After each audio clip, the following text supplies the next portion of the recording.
Good evening to all of you. Deep Gyan Singrauli YouTube channel पर आप सभी का एक बार फिर से स्वागत है। हमने एसएससी जीडी के प्रीवियस ईयर क्वेश्चन का एक सीरीज स्टार्टअप कर दिया है। इससे पहले मैथ्स के 7 सेट अपलोड भी कर दिए गए हैं।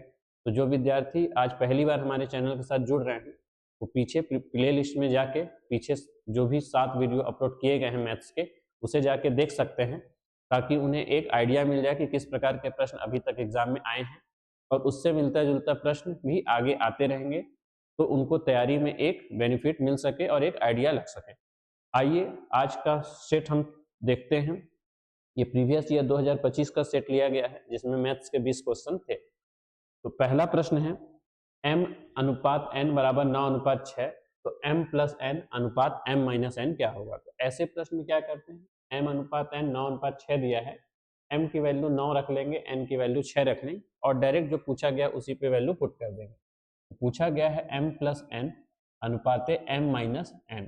एक बार हम 9 प्लस 6 और एक बार 9 माइनस 6, ये 15 हो गया और ये 3 हो गया। तो अनुपात आ जाएगा 5:1, जो कि पहले ऑप्शन में दिया गया है। एक छोटा सा क्वेश्चन जो हम इसको आसानी से 5 सेकंड में सॉल्व कर सकते थे। दूसरा प्रश्न है, एक क्रिकेट टीम के 7 पुरुषों की आयु इतनी इतनी इतनी है, उनकी औसत आयु क्या है। तो औसत का बेसिक फार्मूला होता है प्रेक्षणों का योग डिवाइड बाई प्रेक्षणों की संख्या। तो औसत निकालने के लिए हम इन 7 नंबर्स को ऐड कर लेंगे और डिवाइड बाई 7 कर देंगे। तो आइए ऐड करते हैं। तो 26 और 25 51 और 21 72, 29 101, फिर 125 153 और 175, सब ऐड करने पे 175 आ रहा है। ये प्रेक्षणों का योग हो गया और प्रेक्षणों की संख्या थी 7, तो 175 में 7 का डिवाइड कर देंगे तो 25 सते 175। तो इस प्रश्न का सही आंसर हो गया 25, जो कि ऑप्शन नंबर 3 में दिया गया है। अगला प्रश्न है, एक कुर्सी का अंकित मूल्य 2000 रुपए है, 20% और x% की 2 क्रमिक छूट देने के बाद कुर्सी को 1400 रुपए में बेचा जाता है, तो x का मान क्या है। ये डिस्काउंट का प्रश्न है, डिस्काउंट चैप्टर का। तो जब भी हम डिस्काउंट की बात करते हैं, डिस्काउंट हमेशा किस पे दिया जाता है, एमआरपी पे। तो यहाँ एमआरपी है 2000, एमआरपी को अंकित मूल्य बोलते हैं। तो 2000 रुपए पे बोला है 2 बार डिस्काउंट दिया गया। पहला डिस्काउंट था 20%, तो 2000 का 20% हो जाएगा 400। कैसे निकला, किसी भी नंबर का 10% होता है, यहाँ इकाई अंक के पास पॉइंट लग जाता है। तो 10% हो गया 200, तो 20% हो जाएगा 400। तो 20,000 में 400 का डिस्काउंट दिया तो वस्तु का मूल्य हो गया है 1600। लेकिन इसके बाद एक और डिस्काउंट दिया गया, और वो डिस्काउंट कितना दिया गया यही पूछा गया है, जबकि अंतिम मूल्य बताया है लास्ट में वो वस्तु कितने में बिक रही है, 1400 रुपए में। तो अब हम बोल सकते हैं कि एक डिस्काउंट देने के बाद मूल्य हो गया था 1600 रुपए और दूसरा डिस्काउंट दिया गया तो उसका मूल्य 1400 हो गया। तो कितने परसेंट का डिस्काउंट दिया गया, यहाँ रुपए में देखेंगे। 1600 वाली वस्तु 1400 में बेची जा रही है, तो 200 का डिस्काउंट मिल गया और इसको परसेंटेज में बताना है। तो 200 का डिस्काउंट दिया जा रहा है 1600 पे इंटू 100, तो ये 1/8 हो गया। 1/8 की परसेंटेज वैल्यू क्या होती है, 12.5, या 100 में आप 8 का भाग दे सकते थे। तो आंसर हो जाएगा 12.5%, जो कि चौथे ऑप्शन में दिया गया है। अगला प्रश्न है, 2 रेलगाड़ियां समान चाल से विपरीत दिशा में चल रही हैं। यदि प्रत्येक रेलगाड़ी की लंबाई 320 मीटर है और वे एक दूसरे को 18 सेकंड में पार करती है, तो रेलगाड़ी की चाल कितनी होगी। तो स्पीड टाइम डिस्टेंस का प्रश्न है। जब भी 2 रेलगाड़ियां विपरीत दिशा में चलती हैं, स्पीड ऐड हो जाता है। और फाइनली यहाँ स्पीड ही पूछा है, तो जब भी 2 चीजें साथ में चलती हैं तो वहां पे स्पीड को हम लोग रिलेटिव स्पीड बोलते हैं या सापेक्षिक चाल। तो क्योंकि दोनों की स्पीड ऐड हो जाएंगी तो हम बोल सकते हैं S1 प्लस S2। ये हो गया स्पीड या सापेक्षिक चाल बराबर, स्पीड बराबर क्या होता है, डिस्टेंस डिवाइड बाई टाइम। तो क्योंकि दोनों रेलगाड़ियां दी गई हैं, प्रत्येक रेलगाड़ी की लंबाई 320 मीटर है, तो दूरी को ही यहाँ पे लंबाई के फॉर्म में दिया गया है। तो ये दूरी बटे समय होता है, चाल बराबर। तो दूरी दोनों की सेम सेम है, 320 मीटर 320 मीटर, तो टोटल दूरी हो गई 640 मीटर और इसको पार करने में समय लग रहा है 18 सेकंड। तो 640 मीटर डिवाइड बाई 18 सेकंड। तो अब जो हमारा आंसर आएगा, स्पीड आएगा मीटर पर सेकंड में और दोनों ट्रेन की स्पीड मिला के आएगा। लेकिन speed normally kilometre per hour में दिया रहता, ऑप्शन यहाँ भी किलोमीटर पर आवर में दिया है। यहाँ पे एक छोटा सा कंसेप्ट आपको लगाना पड़ता है, जब भी स्पीड मीटर पर सेकंड में आ रहा हो तो हम इसके साथ मल्टीप्लाई कर देते हैं 18/5 का। जैसे ही हम 18/5 का मल्टीप्लाई करते हैं वो स्पीड कन्वर्ट हो जाता है किलोमीटर पर आवर्स में। तो अब इसको सॉल्व करेंगे तो 18 से 18 कट गया, 5 से इसको काट देंगे, 12 पंचे 60 बचा 40, 128। तो ये बदल चुका है अब किलोमीटर पर आवर में, 128 किलोमीटर पर आवर। ये कौन सी स्पीड हुई? सापेक्षिक चाल हुई, रिलेटिव स्पीड, मतलब दोनों ट्रेनों की स्पीड मिला के हुई। और प्रश्न में बताया गया था कि दोनों ट्रेनों की चाल कैसी है? समान चाल है। तो जब समान है तो ये हाफ हाफ बढ़ जाएंगी, तो 128 में से हाफ कर दिए तो ये 64। तो पहले ट्रेन की चाल भी 64 किलोमीटर प्रति घंटा रही होगी और दूसरे ट्रेन की चाल भी 64 किलोमीटर प्रति घंटा रही होगी। इसलिए इस प्रश्न का सही आंसर हो गया 64 किलोमीटर प्रति घंटा। अगला प्रश्न है, ए और बी दो अपनी घड़ियां 5,000 रुपए प्रति घड़ी की दर से बेचते हैं। ए को 25% का लाभ हुआ जबकि बी को 10% की हानि हुई, तो ए और बी के क्रय मूल्य का अनुपात। ये हमारा प्रॉफिट लॉस से प्रश्न लिया गया है। देखिए 5,000 रुपए प्रति घड़ी की दर से बेचते हैं। ए भी अपनी घड़ी बेचा 5,000 रुपए में और बी ने भी अपनी घड़ी बेचा 5,000 में, दोनों सेम रेट पे सेल कर रहे हैं। तो जब ए अपनी घड़ी बेचता तो उसे 25% लाभ हुआ। तो कॉस्ट प्राइस हमेशा 100% होता है, तो अगर उस वस्तु को बेचने पे 25% का लाभ हुआ, इसका मतलब है उसको कॉस्ट प्राइस के 125% पे बेच दिया गया होगा। ठीक, इसी तरह दूसरे व्यक्ति को 10% का हानि हुआ तो कॉस्ट प्राइस 100% होता है, उसको बेचते समय 10% का लॉस हो गया, इसका मतलब कॉस्ट प्राइस के कंपेयर में उसे 90% पे बेच दिया गया होगा। और बताया गया था दोनों ने समान रेट पे बेचा है, इसलिए बीच में हम लगा देंगे बराबर। अब रेशियो बताना है, CP1 CP2 बराबर 90 डिवाइड बाई 125। ये दोनों 5 से कट जाएंगे, ये 18 बार और ये 25 बार, तो अनुपात आ गया 18:25। यही पूछा गया था ए और बी के क्रय मूल्य का अनुपात, तो 18:25 जो कि पहले ऑप्शन में दिया गया है। अगला प्रश्न है, एक वर्ष में सपना का औसत मासिक व्यय वर्ष के पहले 3 महीने में 1100, अगले 5 महीने में 1000, अंतिम 4 महीने में 1200 रुपए। यदि कुल वार्षिक बचत इतनी थी तो औसत मासिक आय कितनी थी? तो उसकी इनकम बतानी है, औसत मासिक आय। तो इनकम बताने के लिए, औसत बताने के लिए हमको पहले सालाना आय निकालना पड़ेगा कि कुल उसका कितना इनकम था। तो कुल इनकम कैसे निकलेगा? कुल आय निकालने के लिए हम कुल खर्च और कुल बचत को जोड़ देंगे, तो कुल आय बराबर होगा कुल खर्च प्लस कुल बचत। तो कुल खर्च के लिए यहाँ पे डेटा दिया गया है कि 3 महीने में एवरेज उसका खर्च था 1100 रुपए। तो अब हम कुल खर्च की बात कर रहे हैं। शुरू के 3 महीने में हर महीने कोई 1100 खर्च करता है, 3500 खर्च हो गया। अगले 5 महीने में 1000 रुपए है, यहाँ से 5000 रुपए हो गया। फिर उसके अगले 4 महीने में 1200 है, 4 गुणे 1200 4800 हो गया। तो ये पूरे खर्चे कितने हो गए? 5,4800, 9,800, फिर 12,800, 13,100। तो कुल खर्चा हो गया उसका 13,100 जो उसने 12 महीने में किए होंगे। और इसके बाद उसकी कुल बचत भी 1300 रुपए थी, मतलब 1300 रुपए वो बचा भी। तो 13,100 ये खर्च है और 1300 बचत है, तो इनको ऐड कर देंगे तो ये आ जाएगा 14,400। ये उसकी कुल वार्षिक आय हो गई। एक साल में कोई 14,400 रुपए कमा रहा है। पूछा उसकी मासिक आय। मासिक आय के लिए क्या करेंगे? वार्षिक आय को 12 से डिवाइड कर देंगे। तो 14,400 को 12 से डिवाइड कर देंगे तो 12 बराबर 144 और 00, तो उसकी मासिक आय कितनी रही होगी? 1200 रुपए, जो कि हमारा लास्ट ऑप्शन में दिया गया है। अगला प्रश्न है, एक परीक्षा में उपस्थित कुल विद्यार्थियों में से 93% विद्यार्थी उत्तीर्ण हुए और 9,275 विद्यार्थी अनुत्तीर्ण हुए। परीक्षा में उपस्थित कुल विद्यार्थियों की संख्या कितनी है? तो ये बेसिक परसेंटेज का प्रश्न है। तो कभी भी टोटल जो डेटा होता है 100% का होता है, तो स्टूडेंट रहे होंगे 100%, इसमें से बोला है 93% स्टूडेंट पास हो गए। तो जब 93% स्टूडेंट पास हो गए तो 7% स्टूडेंट फेल हो गए होंगे, और इसी फेल वाले स्टूडेंट्स का नंबर दिया गया है 9,275। हम बोल सकते हैं 7% की वैल्यू दी गई है 9,275। यहाँ से हम 1% की वैल्यू निकाल सकते हैं। बड़े नंबर से छोटा नंबर निकालना डिवाइड होता है, 7 का इसमें डिवाइड कर देंगे तो आ जाएगा 1,325। 1,325 ये 1% की वैल्यू हो गई। और प्रश्न में पूछा गया है कुल विद्यार्थियों की संख्या। कुल विद्यार्थी मतलब 100%, तो अगर 1% की वैल्यू पता है तो 100 की वैल्यू निकालने के लिए 100 गुना कर देंगे, तो इसमें 100 का गुणा हो जाओ तो आ जाएगा 132,500, 132,500। तो ये सेकेंड ऑप्शन में दिया गया, मतलब 1,32,500 कुल विद्यार्थी इतने रहे होंगे। अगला प्रश्न दिया गया है, तो ये बेसिक सिंप्लीफिकेशन का प्रश्न है, तो ऐसे प्रश्न को हम डायरेक्ट ही सॉल्व कर लेना है। देखिए क्या करना है, सबसे पहले ब्रैकेट सॉल्व करना है, तीनों सेम ही ब्रैकेट हैं, किसी को भी पहले सॉल्व कर सकते हैं। ये 40 हो गया, ये 22 हो गया और ये 25 हो गया। तो नॉर्मली गुणा ही करना है, 40 गुणे 22 गुणे 25।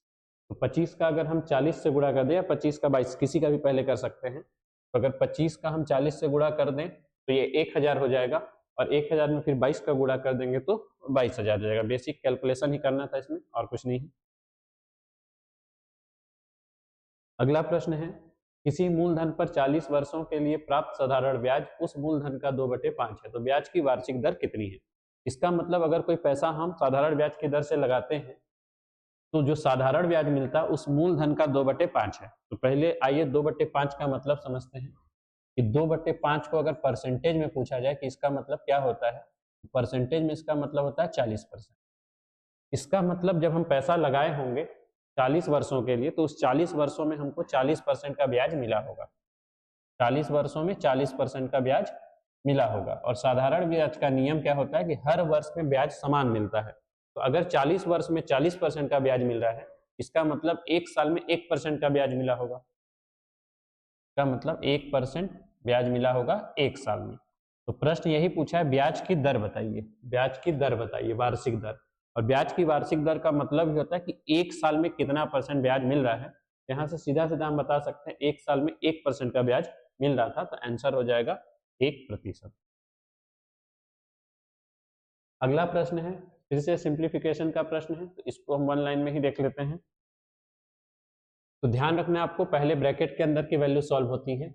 अब इस ब्रैकेट के अंदर में का है और डिवाइड है, तो का मतलब मल्टीप्लाई होता है, लेकिन ये वाला मल्टीप्लाई डिवाइड से पहले सॉल्व होता है। तो ये पहले सॉल्व हुआ होगा 2 गुणे 96 डिवाइड बाई 24।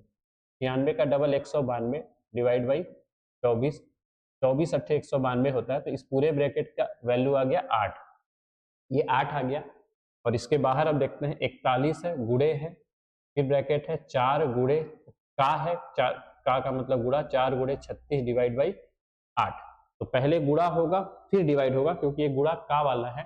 तो 36 चौको 144 हो जाएगा, 144 में 8 का डिवाइड करेंगे तो 18 हो जाएगा, और बाहर में 41 लिखा हुआ है, तो 41 गुणे 18।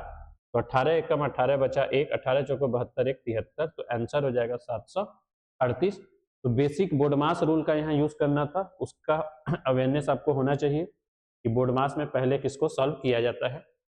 देखिए बोर्ड मास जिन बच्चों को नहीं पता उनके लिए शॉर्ट में, तो बी का मतलब होता है ब्रैकेट, सबसे पहले ब्रैकेट के अंदर की चीजें सॉल्व होगी। ओ का मतलब होता है ऑफ, या हिंदी में इसको का बोलते हैं, जो का यहाँ आया था और उस का के जगह मल्टीप्लाई ही रख दिया जाता है, लेकिन ये वाला मल्टीप्लाई डिवाइड से भी पहले सॉल्व होता है। डी का मतलब डिवीजन, एम का मतलब मल्टीप्लीकेशन, ए का मतलब एडिशन, एस का मतलब सब्ट्रैक्शन, माइनस। और अगर बार का साइन हो, किसी नंबर के ऊपर बार लगा हो, सबसे पहले उसे सॉल्व करते हैं। यहाँ पे बार का कोई यूज नहीं था, इसलिए हम लोग ने बेसिक बोर्ड मास देखा। अगला प्रश्न है, 7200 रुपए को पी क्यू आर के बीच बांटा जाता है, तो आर का हिस्सा बताइए। तो बेसिक अनुपात समानुपात का प्रश्न है कि 7200 रुपए को 3 व्यक्तियों में बांटना है पी क्यू आर में, और तीनों का रेशियो दिया गया है। तो पी का रेशियो है 1/2, क्यू का रेशियो है 4, और आर का रेशियो है 3/2। 4 के नीचे 4/1 लिख देते हैं। तो ऐसे रेशियो को सिंपलेस्ट फॉर्म में कैसे कन्वर्ट करते हैं, तो नीचे की वैल्यू का इनका एलसीएम ले लेते हैं, ये 2 आ जाएगा, 2 एक कम 2, तो इसलिए इसमें 1 का गुणा 1, 1 दूनी 2, तो इसमें 2 का गुणा 8, 2 एक कम 2, तो इसमें 1 का गुणा 3, तो 1:8:3। इस रेशियो में टोटल वैल्यू बढ़ जाएगी। पूछा आर का हिस्सा, तो देखिए टोटल वैल्यू कितनी हो गई, 8 1 9 3 12, 12 बराबर 7200, 1 बराबर हो जाएगा 12 600। आर का हिस्सा पूछा है, तो आर की वैल्यू है 3, तो जब 1 बराबर 600 तो 3 बराबर 1800। तो इस प्रश्न का सही आंसर हो गया 1800, जो कि ऑप्शन नंबर 4 में दिया गया है। अगला प्रश्न है, रोहित 2320 रुपए में एक पुराना बल्ला खरीदता है और उसकी मरम्मत पर 180 रुपए खर्च करता है। यदि वह उसे 2400 रुपए में बेचता है तो प्रतिशत हानि बताइए। ये प्रॉफिट लॉस का बेसिक प्रश्न है। तो पहले भी ऐसे प्रश्न आ चुके हैं, मैंने बताया था। कॉस्ट प्राइस का मतलब होता है जितने में खरीद के लाया प्लस उसको लाने ले जाने का खर्चा, मरम्मत का खर्चा, वो सब कॉस्ट में ऐड होता है। तो कॉस्ट दिया गया है 2320 रुपए में खरीदा एक बल्ला और साथ में उसको लाने ले जाने में लग गया 180 रुपए। ये दोनों ऐड होके बन जाएंगे 2500 रुपए। मतलब टोटल कॉस्ट उसको पड़ा है 2500 रुपए और उसको ला के वो 2400 रुपए में बेच दिया है। तो 2500 का बल्ला 2400 रुपए में बेच दिया तो बताना कितने परसेंट का लॉस हुआ। तो लॉस का परसेंट हम बोलेंगे 100 रुपए का लॉस हुआ 2500 के खरीद पे, तो इंटू 100। ये 0 कट गया, 0 कट गया, 25 चौको 100। इस प्रकार उसे 4% का लॉस हुआ होगा, जो कि थर्ड ऑप्शन में दिया गया। तो लॉस का परसेंटेज क्या होता है? Loss divide by cost price into 100, मतलब हानि डिवाइड बाई क्रय मूल्य गुणे 100। अगला प्रश्न है 44 आम, 121 केले और 11 सेब हैं। उन्हें एक पंक्तियों में इस तरह से व्यवस्थित किया जाना चाहिए प्रत्येक पंक्ति में समान संख्या में फल हो और प्रत्येक पंक्ति में एक प्रकार का फल हो। पंक्तियों की न्यूनतम संख्या कितनी है? तो जब भी ऐसे प्रश्न आते हैं कि अलग अलग डेटा दिया हो, फिर उन्हें एक तरह से व्यवस्थित करना है ताकि प्रत्येक पंक्ति में समान संख्या है। तो ऐसे प्रश्न में हम लोग एचसीएफ का यूज करते हैं। सबसे पहले देखेंगे कि 44, 121 और 11 का एचसीएफ क्या होगा। तो एचसीएफ निकालने के लिए सबसे छोटा फॉर्मेट क्या होता है? सबसे छोटा तरीका, इन नंबरों में से हम सबसे छोटा नंबर देखेंगे। अगर सबसे छोटे वाले नंबर से सभी नंबर डिवाइड हो गए तो वही हमारा एचसीएफ हो जाएगा। यहाँ सबसे छोटा नंबर है 11, 11 से ये भी कैंसिल हो जाएगा, ये भी कैंसिल हो जाएगा, ये भी हो गया। इसका मतलब इसका आंसर ही या एचसीएफ कितना है? 11 है। अगर मान लीजिए तीनों नंबर 11 से डिवाइड नहीं होता, फिर हम 11 के जो फैक्टर होते हैं उनसे चेक करते हैं। तो इस प्रकार हम बता सकते हैं कि 11 पंक्ति बन जाएंगे ऐसे। फिर पूछा है और प्रत्येक पंक्ति में एक ही प्रकार का फल हो, तो पंक्तियों की न्यूनतम संख्या। तो पंक्तियों की न्यूनतम संख्या के लिए क्या करेंगे? 11 तो हमको ये पता चल गया, फलों की संख्या हम 11 रखेंगे और पंक्तियां कितने बनेंगी उसके लिए हम टोटल फल में से इसके एचसीएफ को डिवाइड कर देंगे। तो टोटल फल हो गया 44 प्लस 121 प्लस 11 डिवाइड बाई जो एचसीएफ आया होगा वो।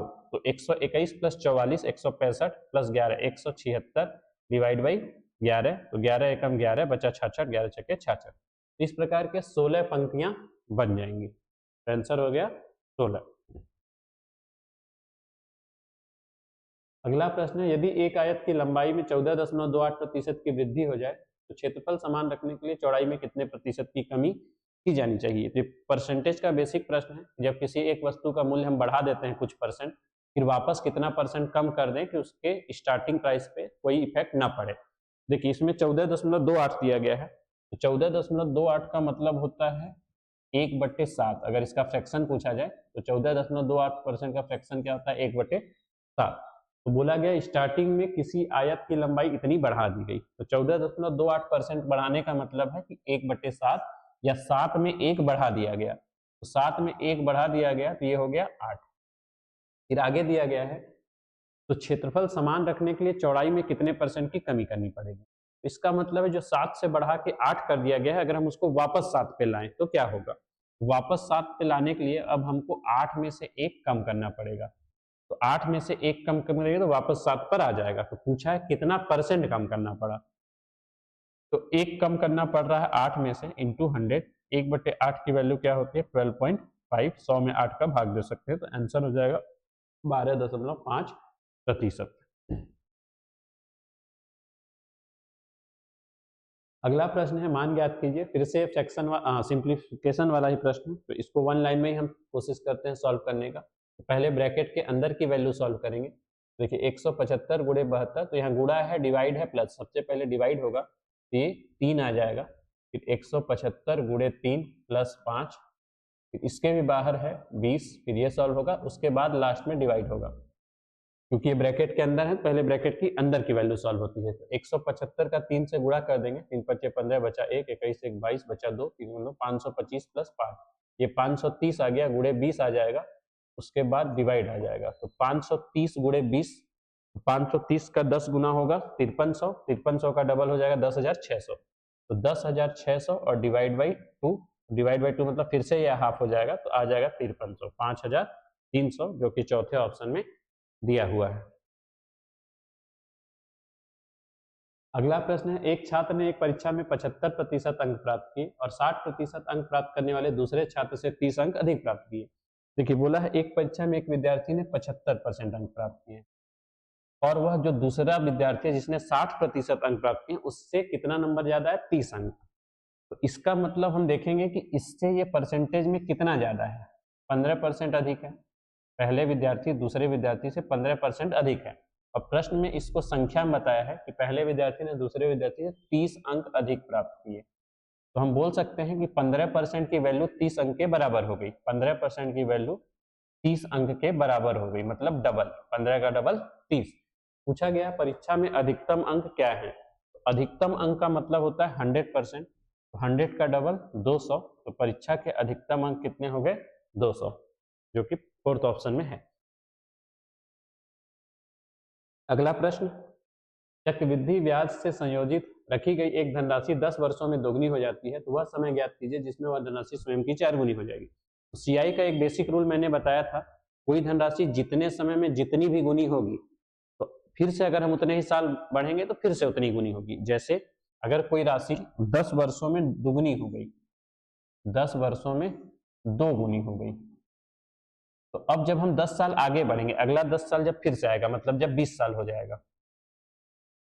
तो ये राशि फिर से दोगुनी हो जाएगी, तो इसकी भी दोगुनी हो जाएगी। तो 2 का 2 गुना कितना हो जाएगा, 4 गुना। और आगे जब बढ़ते 10 साल, मतलब जब 30 साल बीत जाता, तब ये राशि भी, ये भी डबल हो जाती, 4 का 2 गुना हो जाता 8 गुनी। इस प्रकार ये चलता है चक्रवृद्धि ब्याज। तो पूछा है कितने समय में राशि 4 गुनी, तो देखिए 4 गुनी यहाँ पे आ गया और ये कितने टाइम में हो गया, 20 वर्ष में। इस प्रश्न का आंसर हो गया 20 वर्ष, पहला ऑप्शन। अगला प्रश्न है, आर एक कार्य को 90 दिनों में पूरा कर सकता है, तो संपूर्ण कार्य का कितना प्रतिशत कार्य आर द्वारा 45 दिनों में। तो अब ये प्रश्न कोई सॉल्यूशन की जरूरत नहीं है, बोल रहा आर जो है एक व्यक्ति है, वो पूरा कार्य का मतलब होता है 100% कार्य, तो 100% कार्य उसे करने में कितना दिन लग रहा है, 90 दिन लग रहे हैं। तो प्रश्न दिया गया कि यदि वह 45 दिन ही कार्य करे, तो 90 की जगह 45 दिन ही काम करे, मतलब समय आधा हो गया। जब 45 दिन ही काम करेगा तो काम भी आधा हो पाएगा, तो 100% का आधा 50%, तो इसमें परसेंट में ही पूछा गया था, आंसर हो जाएगा 50%। अगला प्रश्न है, एक वस्तु का विक्रय मूल्य 51.75 है और 25% की छूट दी गई है, तो वस्तु का अंकित मूल्य क्या होगा। तो डिस्काउंट, जैसा कि मैंने बताया, डिस्काउंट हमेशा एमआरपी पर दिया जाता है।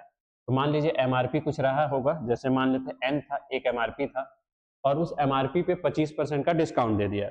जब हम 25% का डिस्काउंट दे देंगे तो उसका प्राइस 75% में चला जाएगा और 75% का फ्रैक्शन होता है 3/4, 25 से दोनों कड़े आते हैं, तो 75% का फ्रैक्शन होता है 3/4।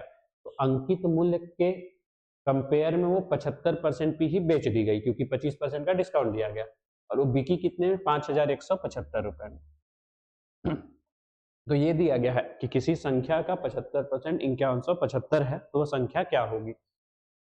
तो n बराबर 5175 गुणे 4 डिवाइड बाई 3 से इसको काट देंगे तो 1725, 1725 का 4 गुना हो जाएगा 6900, 6900। ये हमारा फर्स्ट ऑप्शन है। इस सेट का लास्ट प्रश्न है, 8 दिन काम करने के बाद राखी को पता चलता है कि केवल 10% काम पूरा हुआ है। उसने पूनम को काम पर रखा जो राखी से 20% अधिक दक्ष है, तो शेष काम पूरा होने में उन्हें मिलकर कितने दिन लगेंगे। तो देखिए एक जगह डेटा यूज हुआ है कि 8 दिन काम करने के बाद राखी को पता चला, तो एक राखी थी जो काम कर रही थी और बाद में डेटा आया है पूनम के लिए। तो राखी 8 दिन काम की तो उसको पता चला कि 10% काम हो गया है, फिर उसी समय उसने पूनम को भी काम पे लगा लिया। पूनम के बारे में क्या दिया गया डेटा कि पूनम की कार्य क्षमता या दक्षता राखी से 20% अधिक है। इसका मतलब ये होता है कि अगर राखी की दक्षता का मतलब कार्य क्षमता, एक दिन में उन लोग कितना काम कर सकते, 100 है, तो पूनम की कार्य क्षमता इससे 20% अधिक थी, मतलब ये 100 है तो ये 120 हो जाएगा। तो इनका रेशियो बना लेंगे 20 पंचे 100, 20 छक्के 120। इसका मतलब यदि राखी एक दिन में 5 काम करती होगी तो पूनम एक दिन में 6 काम कर पाएगी। अब इसी डेटा का हम यूज करते हैं, दिया गया है 8 दिन बाद काम करने के बाद, तो कार्य क्षमता का मतलब होता है एक दिन का काम। अगर एक दिन में राखी 5 काम कर रही थी और वो 8 दिन तक काम कर लेगी तो 8 दिन के बाद 8 पंचे 40 काम हो जाएगा। तो जब राखी ने 40 काम किया तो राखी को क्या पता चला कि अभी केवल 10% ही काम हो पाया है, मतलब ये जो 40 काम है वो 10% के बराबर है। तो 100% का वैल्यू क्या हो गया, 400 काम। तो पूरा काम रहा होगा 400, पूरा काम रहा होगा 400। अब बोला है इसने उस समय क्या किया, राखी को भी शामिल कर लिया, और राखी की कार्य क्षमता कितनी है, 6 है। तो जब अब राखी भी काम करने लगेगी तो एक दिन में कितना काम हो जाएगा, 5 काम राखी का और साथ में 6 काम पूनम का। तो एक दिन में अब 11 काम होने लगेगा, और शेष काम कितना बचा है, क्योंकि पूरा काम है 400 जिसमें से 40 काम राखी ने कंप्लीट कर दिया था, तो अब शेष काम बचा होगा 360, शेष काम 360। अब इस काम को दोनों लोग मिलकर करेंगी, राखी और पूनम। राखी की कार्य क्षमता है 5, पूनम की कार्य क्षमता है 6, मतलब दोनों मिलकर एक दिन में अब 11 काम करने लगेंगी। तो शेष काम 360 को 11 के हिसाब से कितने दिन में करेंगी ये बताना था। ऑप्शन में 360/11 ही लिखा है, तो यही हमारा आंसर भी हो जाएगा। इसको आगे और मिक्स फ्रैक्शन में कन्वर्ट करने की जरूरत नहीं है। तो इस प्रकार ये पिछले सेट के सभी 20 प्रश्न को हमने कवर कर लिया है। आगे भी यह सीरीज हमारी जारी रहेगी। तब तक के लिए धन्यवाद। अगले वीडियो में फिर मिलते हैं।